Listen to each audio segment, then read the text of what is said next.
Si Haiyan Deng ay pinanganak noong January 1990 at nagmula sa Guangdong Province sa China. Hindi malinaw kung kailan siya dumating sa US na naka-tourist visa at simula noon ay nanatili na sa US nang walang green card. Si Haiyan ay mahilig mag-post ng kanyang mga videos sa TikTok, gaya ng kanyang pag-workout sa gym, bakasyon, pagmamaneho ng mga luxury car, paglalaro ng golf at ang pag-practice ng shooting. Nagpapakita na para siyang isang mayaman na social media influencer. Si Haiyan ay matagal nang naninirahan sa Flushing, New York na matatagpuan sa Queens, New York. Ang Flushing ay ang pinakamalaking Chinatown sa US. Ang mga restaurant, tindahan, hotels at klinik ay ang pangunahing nagkikater ng mga Chinese speakers. Kaya pag tinignan mo ay para talaga itong maliit na Chinese city. Noong nag-COVID ay nagtrabaho si Haiyan sa isang nightclub sa Casina Avenue at Holly Avenue sa Flushing. Pagkatapos ay pumasok ulit siya sa Xinshaw Nightclub malapit sa University Point. Kalaunan ay nagkaroon ulit siya ng panibagong trabaho at na-promote at naging manager ng Star X Nightclub sa Point Avenue sa Flushing University. Madalas ay paiba-iba ang naging boyfriend ni Haiyan. Habang nagtatrabaho ito sa Star X Nightclub ay nakilala niya si Justin Lee. Si Justin ay 5 taong mas bata kay Haiyan. Siya ay pinanganak sa Changle, Fujian Province sa China. Lumipat ito sa US kasama ng kanyang mga magulang noong siya ay 8 taong gulang pa lamang. Nagtrabaho ng mabuti ang kanyang mga magulang at kalaunan ay nakapagpatayo ng malaking restaurant sa New York. Kaya naging maayos ang buhay ni Justin dahil sa lumago ang kanilang negosyo. Pinagsaluhan ni Justin at Haiyan ang mga masasayang sandali na magkasama. Proud si Haiyan na i-post ang kanilang mga videos ni Justin sa Douyin, isang Chinese version ng TikTok. Ngunit si Justin ay kasal na at ang kanyang asawa isang Mexican-American at may 2 anak. Ilang buwan pa lamang nakakalipas simula na naging magkarelasyon sina Justin at Haiyan ay ibinili pa si Justin ng mga magulang ng bahay sa Good School District sa Queens. Matapos ang 1 taon na sekretong relasyon nila Justin, ay ayaw na ni Haiyan na maging kabit. Siguro dahil sa nagkakaedad na rin siya at gusto na rin niyang huminto sa trabaho. Gusto niyang makasal sa mayaman na American citizen para makakuha na din ng green card. Doon na siyang nagumpisang hikayatin si Justin na i-divorce na ang asawa. Kahit na walang problema si Justin na gumastos ng pera sa kanya at bigyan ito ng oras ay wala naman itong planong seryosohin si Haiyan. At lalo ng pakasalan at iwanan ng kanyang pamilya. Gusto lamang ni Justin na magkaroon ng kasiyahan paminsan-minsan. Sinabi pa nga niya sa kanyang kaibigan na mas malakas pa din ang appeal ng mga Latina para sa kanya. Kaya wala siyang balak na seryosohin ang sa kanila ni Haiyan at hindi niya pwedeng iwanan ang asawa para dito. Di nagtagal ay nalaman ng asawa ni Justin ang tungkol sa relasyon nila ni Haiyan. May isang pagkakataon pa na pinuntahan ng asawa ni Justin si Haiyan sa apartment nito. Kinumpronta niya na umabot pa sa sakitan at umabot pa sa pagtawag ng mga pulis. Kaya inaresto sina Justin at Haiyan. Ngunit pagkatapos noon ay hindi pa rin tumigil si Haiyan na kumbinsihin si Justin na iwanan na ang kanyang asawa ngunit hindi yon ginawa ng lalaki. Doon na napagtanto ni Haiyan na hindi seryoso si Justin sa kanilang relasyon. Kaya nagdesisyon itong makipaghiwalay na lamang. Humingi ito ng $500,000 na break-up fee mula kay Justin dahil sa sinaktan nito ang kanyang damdamin at sinayang ang kanyang oras. Ngunit hindi pumayag si Justin at napapadalas na rin ang kanilang pag-aaway. Nadismaya naman ang asawa ni Justin nung nalaman na hindi pa rin pala ito tuloy ang nakipaghiwalay kay Haiyan. Kalagitnaan ng September 2021, pinalaya si Justin ng kanyang asawa sa kanilang bahay. Gabi ng September 19, 2021, bandang 9:00 ng gabi ay tumawag ang asawa ni Justin sa 911. Sinabi niya na ilang araw na hindi niya makontak ang kanyang mister. Dahil sa nag-aalala ito para sa kaligtasan ni Justin ay hiniling niya sa mga pulis na magsagawa sila ng welfare check sa apartment ni Haiyan. Dahil malakas ang kanyang kutob na doon dumiretso si Justin matapos nitong palayasin. Agad na nagpadala ang NYPD ng mga officers sa binigay na address. Pagkarating nila agad silang nag-doorbell at binuksan sila ng kasama ni Haiyan sa apartment. Nalaman nila na wala na doon si Haiyan at nakalak ang kanyang kwarto. Hindi niya rin sinasagot ang kanyang cellphone. Nang may maramdamang kahinahinala ay nagpa siya ang mga pulis na pilitin ng buksan ang kwarto ni Hyan. Nabuksan nila ang pinto ng 7:33 ng gabi at natagpuan ng mga pulis ang bangkay ng isang lalaki na nakabalot sa duguan na kama ni Hyan. Ang lalaki ay binaril sa ulo ngunit walang matagpuan na armas sa apartment. Doon ay kinumpirma ng mga pulis na ang lalaki ay si Justin. Ayon sa medical examiner, si Justin ay mahigit isang araw ng patay. Base sa estado ng katawan nito ay namatay ito ng September 18, 2021 ng alas 7 ng gabi. Naging prime suspect si Hyan. Sa nakuhang impormasyon mula sa staff ng Star X Nightclub ay nagsiwalat na si Hyan ay nagtrabaho pa noong Biyernes ng gabi ng September 17. Sa kanyang shift ay naroon din si Justin at nakita sila nagiinuman at kumakanta. Gayunpaman, hindi na siya nakita mula nung gabing yon. Bago ang insidente ay nagmaneho pa si Justin ng isang puting Audi A6 four-door sedan na kanyang hiniram sa kanyang kaibigan na si Mr. Chen.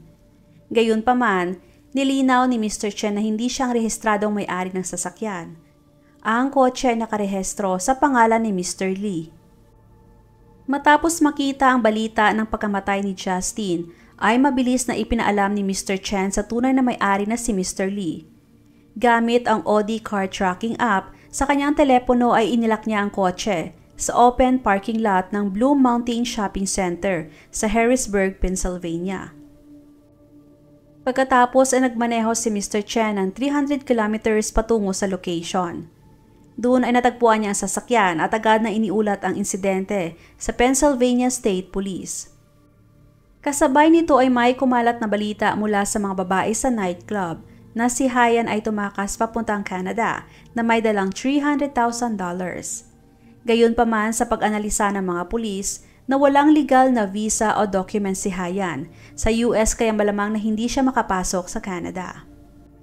Posible na sinadya niyang magkalat ng maling impormasyon sa pamamagitan ng mga kaibigan para maligaw ang mga otoridad at para magkaroon siya ng sapat na oras para makatakas sa Mexico. Simula nang mangyaring insidente ay 2 araw pa lamang ang nakakalipas kaya malamang ay nasa US pa rin si Hyan. Matapos suriin ang surveillance footage sa parking lot ay natukoy ng mga pulis ng Pennsylvania isang batang Asian na babae na bumaba mula sa Audi ng mag-isa. Pagkatapos ay nakita siya nagmaneho palayo sakay ng isang silver na Honda CR-V. Isang araw pa lamang nakakalipas mula nung umalis ang sasakyan sa parking lot. 5:30 ng hapon noong September 22, 2021, malapit sa Edgewood, New Mexico, na humigit kumulang 4 na oras na biyahe mula sa border ng US-Mexico.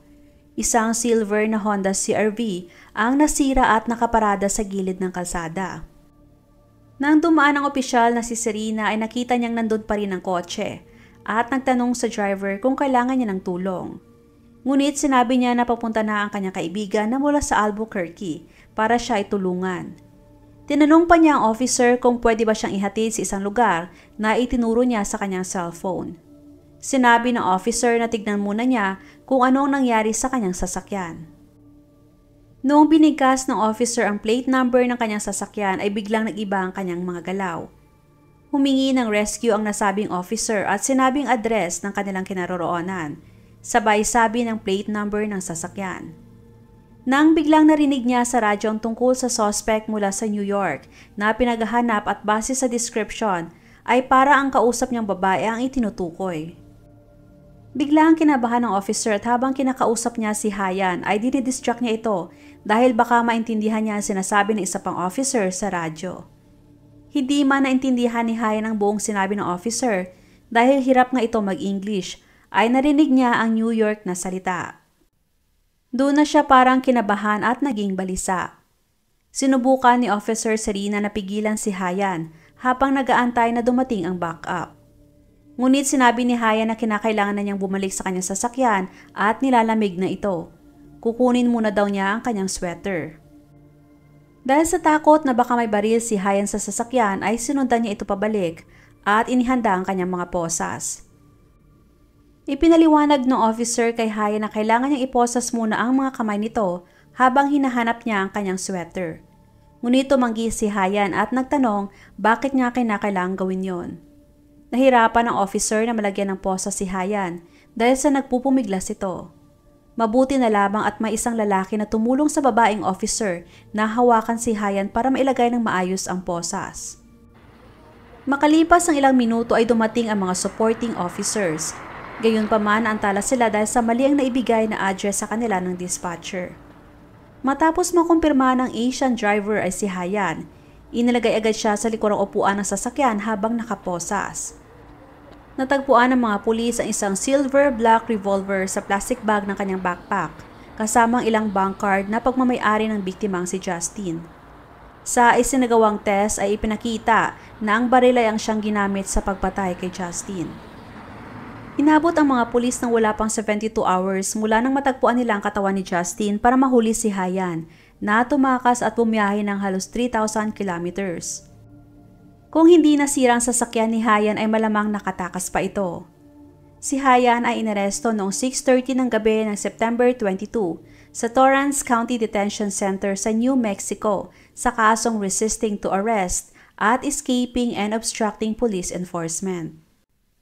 Pagkalipas ng 3 buwan, siya ay pinabalik sa New York upang humarap sa paglilitis. Noong gabi ng December 31, 2021, kinuha si Hayan mula sa Departamento ng Pulis ng New York City para sa pagtatanong. Noong January 2022 ay hinatulan ng grand jury si Hayan ng second-degree murder, second and fourth-degree criminal possession of a weapon, 2 counts ng fourth-degree criminal possession of stolen property, first-degree burglary, third-degree assault at fourth-degree criminal damage. Doon na rin nalaman na si Hayan ay buntis pa ng 5 buwan noong mga oras na yon. Noong tinanong ito ng Chinese reporter kung nagsisi ba ito sa kanyang ginawa, ay hindi sumagot si Hayan at nanatili lamang itong tahimik. Itinakda ng State Supreme Court ang kasunod na remote trial noong September 28, 2022 kung kailan dapat ipinanganak na ang anak ni Hayan. Kung mapatunayang nagkasala siya ay maaring masentensyahan si Hayan ng higit na 25 years na pagkakakulong. Ang motibo sa pagpatay ay marahil dahil sa hindi pagkakasundo sa breakup fee na hinihiling ni Hayan o maaaring ginamit niya ang bata para pilitin si Justin na makipag-divorce sa kanyang asawa. Sinira ni Hayan ang buhay ng 3 bata. Ang pangangaliwa ni Justin sa kanyang asawa at ang pagwawalang bahala sa kanyang pamilya ay humantong sa kanya sa kamatayan sa murang edad na 26. Huwag makatubiling ibahagi inyong mga saloobin at komento. And please huwag kalimutang mag-like and subscribe sa aking channel kung hindi mo pa nagagawa. Magkita-kita tayo ulit sa aking susunod na video. Maraming salamat!